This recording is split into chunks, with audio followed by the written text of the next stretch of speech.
Сейчас мы находимся в музее болгарской авиации в Бургасе, Сарафово, внутри самолета, который совершил последний рейс в 96 году. Предизвиква голям интерес по всички международни летища, а пътниците високо оценяват комфорта, уюта и тишината. В такой одежде ходили стюардессы, с такими чемоданчиками они. Это уже надувной трап здесь. И вот так вот выглядит самолет.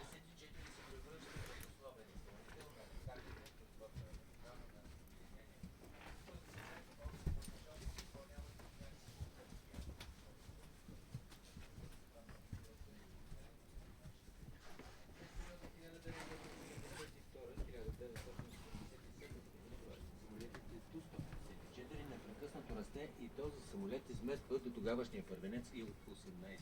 Подобрената организация на работата и внедрената съвременна материална част осигуряват голям напредък. В този период въздушните линии търпят непрестанно разширяване. За 5 години обема на полетите се увеличил повече от 2 пъти. През този период за БГ поддържа вече 4. Святая святых, кабина пилота. Хотя бы один раз в жизни посмотреть на эту красоту.